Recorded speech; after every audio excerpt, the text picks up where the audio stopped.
You're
Hello, everyone, kids and family. Welcome to Shining Stars program, which streams every Monday evening from 7:30 to 8:30 p.m. Pacific Standard Time on Facebook page Kids Love Peace 20. I'm May Eugenio from Southern California, and I will be your host this evening. Shining Stars aims to reinforce positive relationships between parents and children by creating an opportunity for families to share a moment of joy and peace by meditating together for just 10 minutes before bedtime and earn the benefits of meditation. Make sure to like and share and leave a positive comment. Say hello to know that you are joining us tonight. And hey, just say where you're from too. We'd like to know that we are reaching everybody nationwide. So this evening, we have a storytelling tonight. It's about a calf and its father. It takes place in a city long, long ago. It is a fantasy-based story. And with most stories, they always have a lesson at the end. And of course, in the end, the lesson will unfold. So pay close attention to the meaning of the story. Enjoy the story, again, about a calf named Nandhiwisala and its father.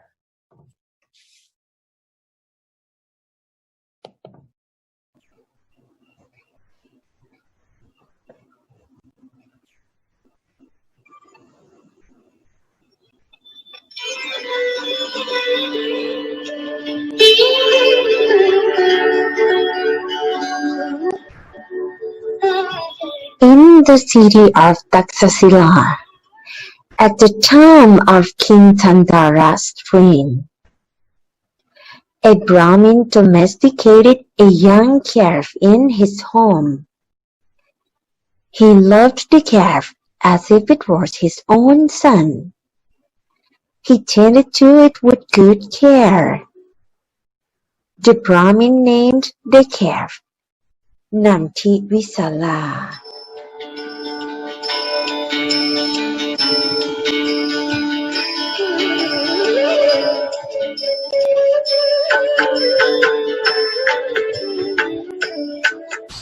When years passed, Nandhiwisala had grown up into a sturdy and stalwart bull. He always behaved obediently to the old Brahmin. Although having given the Brahmin years of faithful service, he always found more ways to repay the Brahmin's kindness out of the sense of obligation.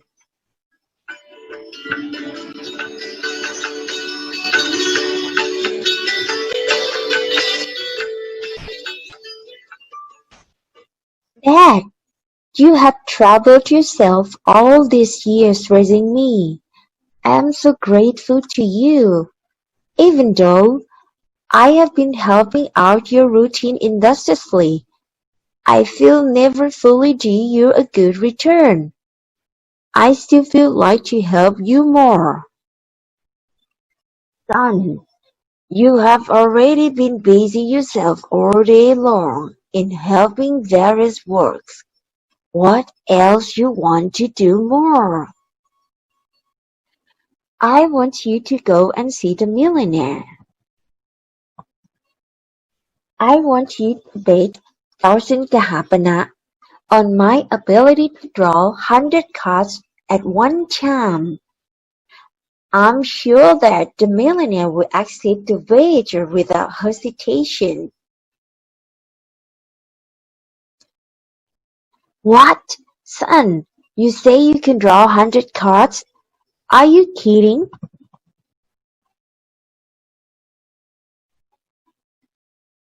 You mean 100 empty cards, right?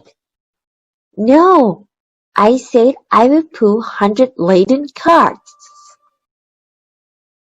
If it's so, I will go and talk to the millionaire as you said.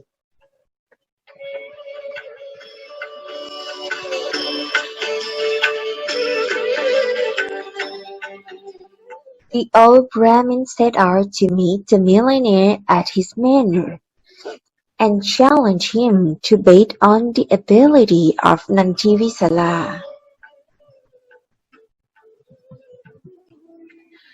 What is your business of seeing me? I have a young strong bull. I have young strong bulls too. My bull can pull 100 cards at a time. Hey, what kind of bull can ever pull 100 cards at the same time? It's impossible.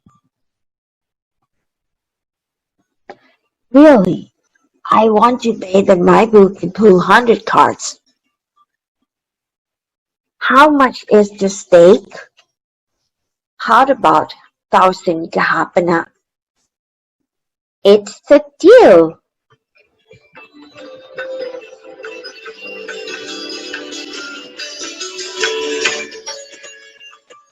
This old Brahmin truly brings me a fortune.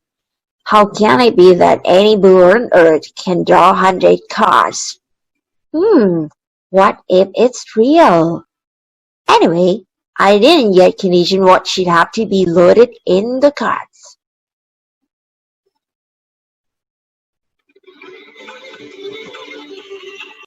The time passed by until the day before the due date.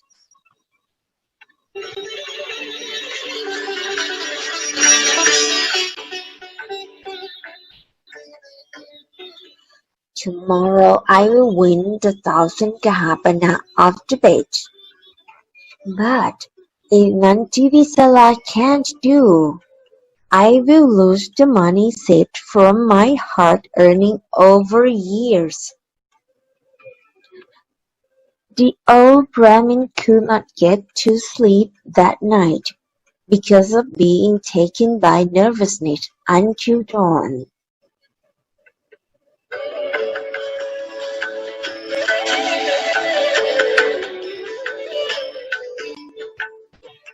The next morning, the old Brahmin and Nandhiwisala started their journey into the town.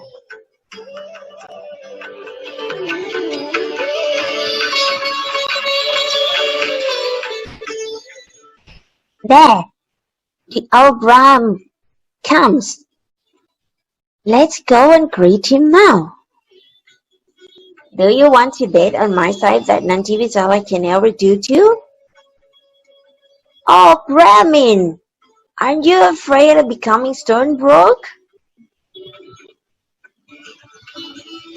You will definitely lose. The old Brahmin was juried and heckled as he and his bull emerged into the town. Those affronted expressions disheartened him, almost unable to walk further.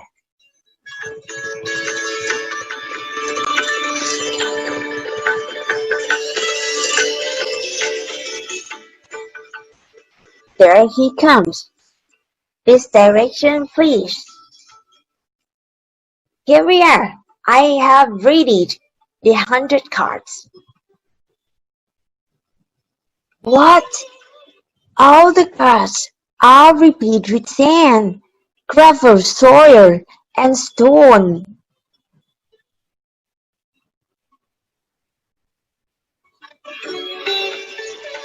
At the sight of the 100 loaded cards tightened in rows, the old Brahmin suddenly almost fell faint.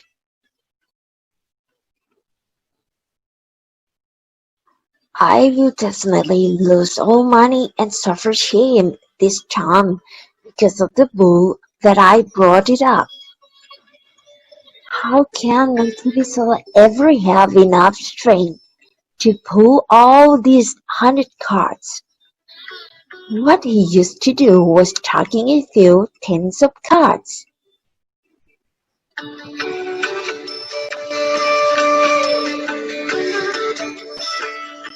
Did he hoodwink me? Did he angry me? Get ready!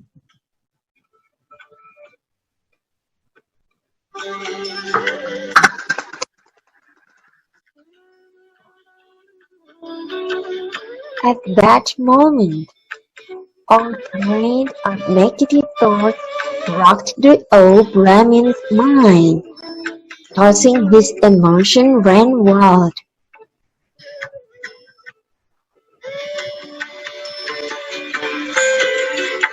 You, recalcitrant bull, pull the cards now! You, tricky bull, quickly go!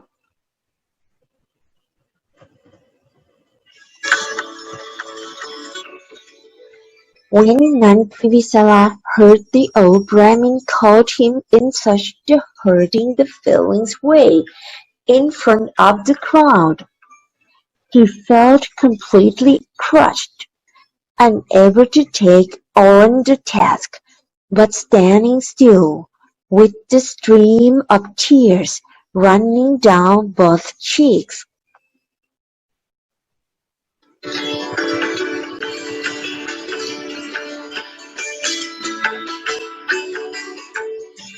That evening, the old Brahmin laid in his bed.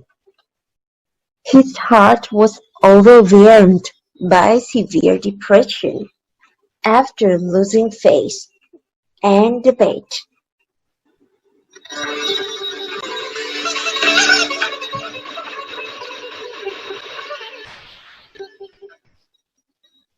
Dad, have you slept? How can a person who had just lost all his money get to sleep?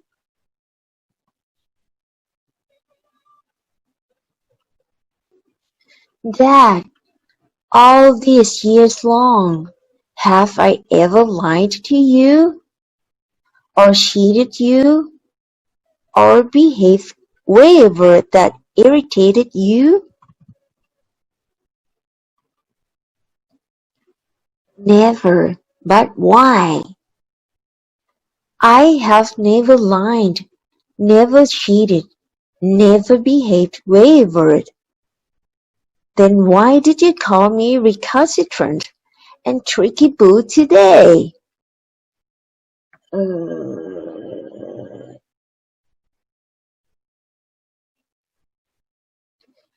Your words hurt me deeply, Dad, that I could not move even an iota of thing. You lost the bet because of your own ugly words. I'm sorry, son.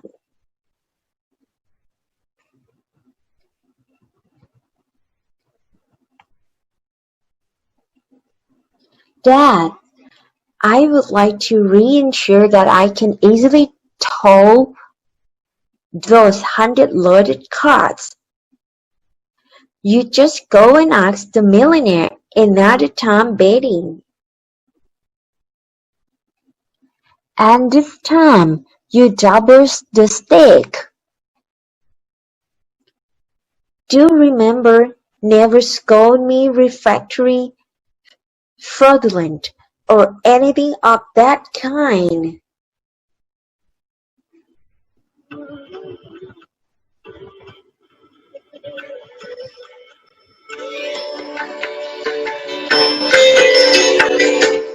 The old Brahmin so travelled into town again. What? Don't you draw a lesson from your last date? I'm still confident that Nandhiwisala is able to pull the 100 laden carts. So, what do you want to be like them? I would like to double the stake this time. And with the same condition? Yes. All right then.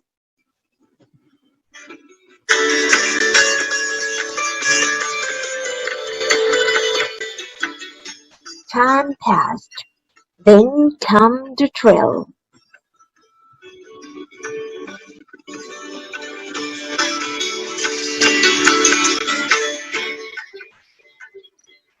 It's time. Play the signal.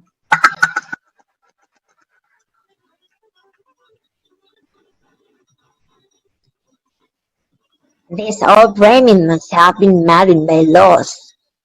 The regret has caused him to unrestrain his stance. Son, these 100 cars are replete with sand, stone, and gravel soil. They are very onerous and daunting. You should carefully move them little by little. I will give you full moral support.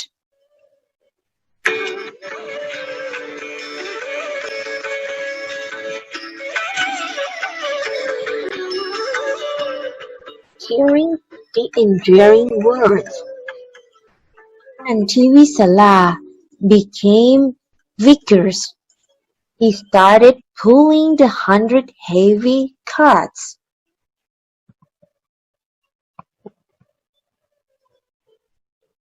With his tremendous energy, the 100 titan carts wheeled forward from the spot.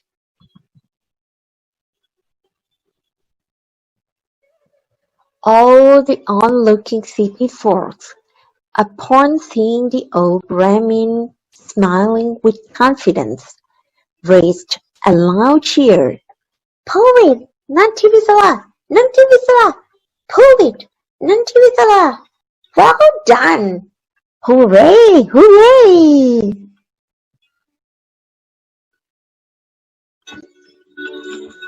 Finally, the train of carts slowly and smoothly moved ahead amid the great cheer going up from the crowd.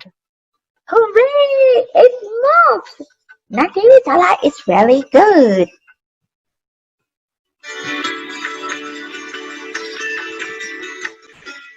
"He wins! Nandhiwisala has done it!" Unbelievable! How can Nandhiwisala be so extraordinarily strong? Oh, Brahmin, I admit to defeat. Nandhiwisala is very capable. Here are the stake of 2,000 kahapana. Thank you very much, sir.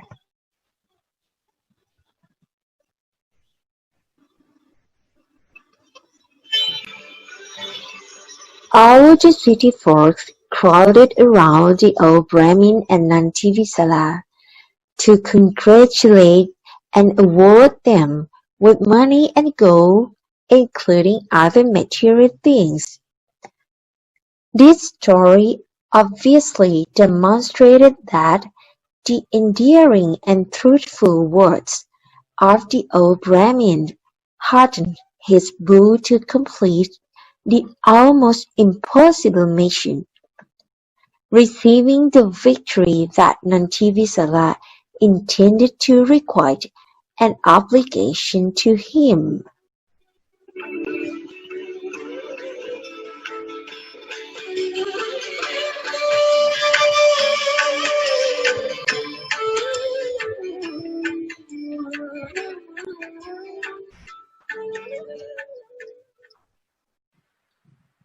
Now that you've seen and heard the story, what are your thoughts? Again, remember, if you paid attention, there's always a moral of the story. And from what I've read and listened to, it's all about using endearing and truthful words. It's so important to practice caring, positivity, to build the warm-hearted family. You notice when the father changed the way he spoke to his calf, amazing things happened. Now with these actions starting in the home, at home, our communities will strive to become more pleasant and peaceful. Have you heard of the saying, no love, no peace? No love, no peace. We'll be heading to part 2 now of our meditation. Venerable Dr. Nicholas Tanisaro, PhD, is a Buddhist monk of UK origin. He has been a monk for 20 years and has over 30 years of meditation experience. He pioneered popular meditation courses in Europe, and since 1997 has had several TV guest spots, audio CDs, books, book translations, and academic articles to his name. He is also a UK Complementary Medical Association qualified teacher of meditation. Get ready to relax. Make sure you're in a peaceful state and a position.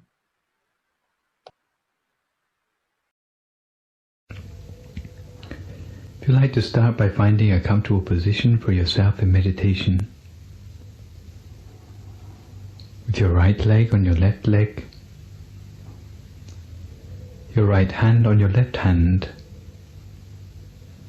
with the index finger of your right hand touching against the thumb of your left hand, with your hands palm upwards on your lap. And adjust the position of your body so that your breathing and your circulation are completely natural.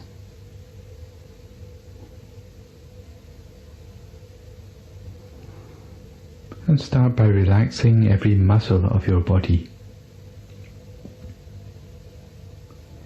Relax every muscle of your body, starting with the muscles of your forehead. Relax your eyebrows, your eyelids. Close your eyes only very gently, in much the same way you would close your eyes to go to sleep. Relax the muscles of your face, your neck, both of your shoulders, both arms down to the tips of your fingers. Relax your chest, trunk and abdomen, both of your legs, down to the tips of your toes.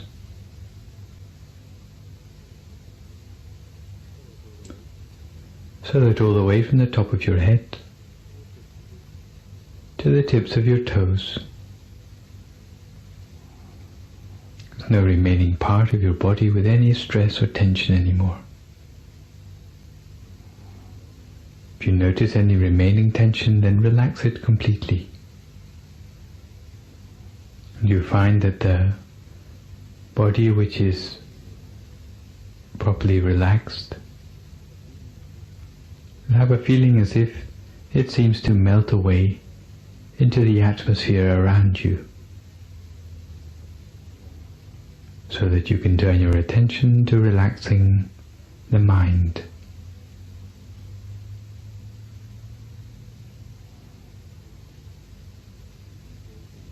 The most efficient way to relax the mind is to forget about all concerns with your everyday life. Don't let your mind wander to thoughts of the past or thoughts of the future, but keep your mind firmly in the present moment. Keep in mind the task in hand of relaxing the mind, of training and cultivating the mind in meditation, for which you have set aside these precious few moments. And fill your mind with thoughts of happiness and joy. Make your mind spacious, radiant, light and refreshed. Spacious like the ocean, radiant like the morning sun, light as a feather, and refreshed like a flower bud in the early morning dew. Fill your mind with happiness and joy, as if those tiny particles of happiness and joy completely filled your mind, leaving no space within your mind for any other sort of thought. And when your mind feels completely relaxed, harmonized, unified, and your body is completely relaxed too, very gently, using no effort at all,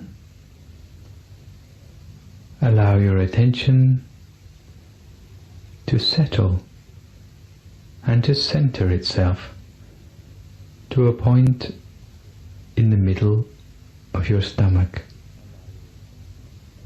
Allow your attention, allow your mind to settle itself to a point in the center of your stomach.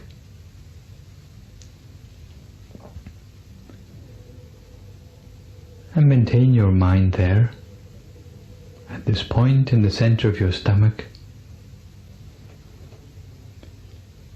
as continuously as you can, for as long as you can, without letting your mind wander anywhere else. The way we keep the mind in the center of the body depends on our own personal character. Some people like to keep the mind in the center of the body by visualizing a bright object there. Other people prefer to keep the mind in the center of the body simply by observing whatever inner experience there is to be seen at the center of the body.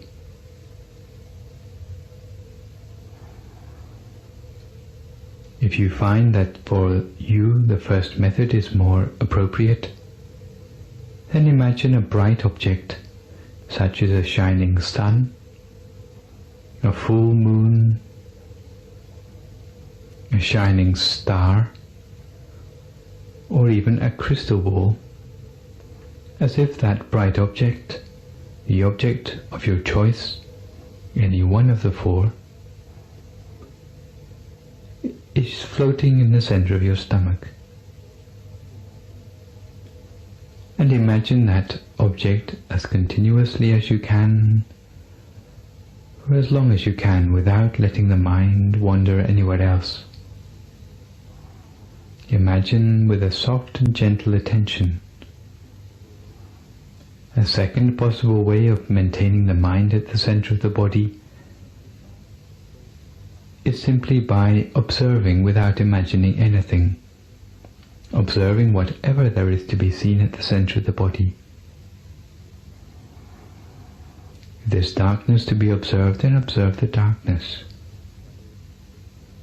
If there are shadows to be observed, then observe the shadows. There are images to be observed, then observe the images. And if there is brightness to be observed, then observe the brightness. In brief, observe whatever there is to be seen, but observe continuously with a light and gentle attention, without entertaining any thoughts in your mind, without judging the things that you see, without any expectations, without becoming elated by the pleasing things that we see, without feeling disappointed by the displeasing things that we see. Simply observing and nothing more. So cultivate the refinement of the mind, cultivate the subtlety of the mind, using your bright object or using your observation skills as continuously as you can, for as long as you can, without letting the mind wander anywhere else. And eventually the mind will come gently to a standstill at the center of the body, allowing the mind to go deeper inside, deeper into purity, deeper into brightness, and deeper into the hidden wisdom within the mind. Now, each their own meditation practice in silence for a few more moments until we come to the appropriate time.